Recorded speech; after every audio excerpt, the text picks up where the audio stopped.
Kemudian di dalam hadis qudsi, awaluddin ma'rifatullah, awal agama mengenal Allah.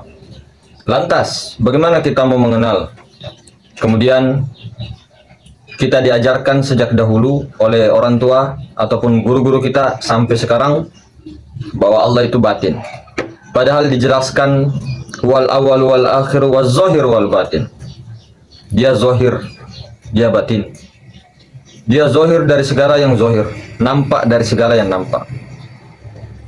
Kita ketika lahir ke dunia melupakan penyaksian ini di alam-alam sebelumnya. Lalu kita diajarkan oleh guru-guru kita bahwa Allah itu gaib. Akan tetapi jarang ada guru-guru kita yang membuka bahwa Allah itu juga zahir. Padahal sama-sama ayat Al-Quran. Kemudian, bagaimana caranya kita bisa mengenal ataupun menyaksikan ataupun melihat Allah itu yang sangat nyata dan tidak menyerupakannya dengan segala sesuatu apapun? Maka kita kembali lagi, kita harus tahu penciptaannya. Nur Muhammad ini dari mana?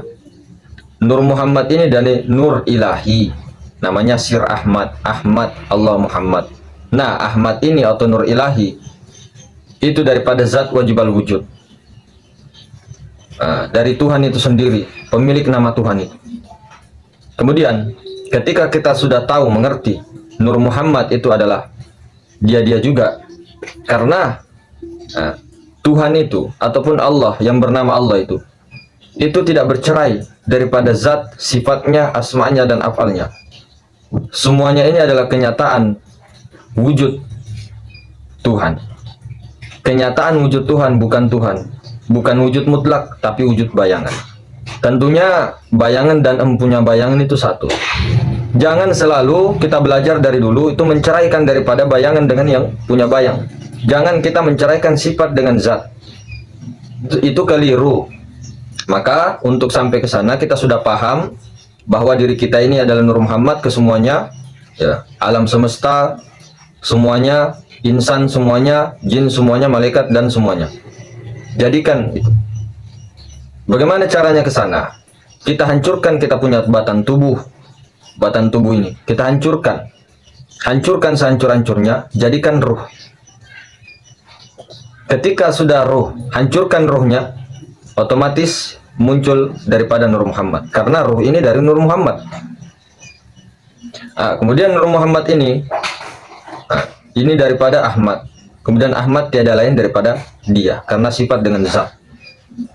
Ketika kita sudah mengetahui seperti ini, bahwa jangan lagi dicari, karena kita sudah tahu sifat dengan zat tiada bercerai, tapi tiada bersatu. Artinya dia semua, dia yang ada. Kita selama ini diajarkan bahwa tubuh ini bergerak akan kehendak hati. Betul. Hati ini bergerak karena kehendaknya ruh. Kita berhenti di sini. Lalu ketika kita mau meneruskannya, ada guru-guru sebagian yang mengatakan bahwa ruh itu urusan Allah. Betul, urusan Allah. Kita tidak diberi kecuali hanya setetes. Setetes ilmu Allah itu, tahu nggak? Setetes ilmu Allah itu kita tidak akan bisa capai sekalipun umur kita 1000 tahun dengan setetes itu.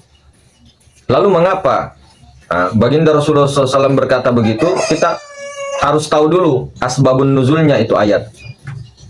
Kenapa Rasulullah SAW ketika ada seseorang yang bertanya, beritahu aku tentang ruh, itu siapa itu? Itu adalah Yahudi, utusan Dajjal untuk mencari informasi tentang ruh. Kemudian Nabi menjawab, ruh itu urusan Tuhanku, min amri rabbi, itu urusan Tuhanku.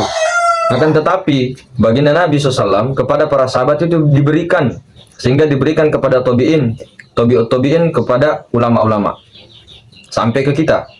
Itu dikaji, ada kitabnya. Maka ketika kita berhenti di ruh saja, mohon maaf, itu akan ditanya terus. Tidak pulang kita. Pulangnya kemana? Di situ-situ saja. Tidak pulang kita. Tidak innalillahi wa inna ilaihi raji'un. Kemudian ketika kita sudah kembali lagi, ketika kita sudah menghancurkan roh, adanya Nur Muhammad, minimal duduk di Nur Muhammad. Jadikan batang tubuh ini Nur Muhammad. ketika kamu memandang Nur Muhammad, ketika berbuat Nur Muhammad, ketika makan Muhammad, semuanya. Jadikan tubuh ini, jangan lagi berpikir bahwa tubuh ini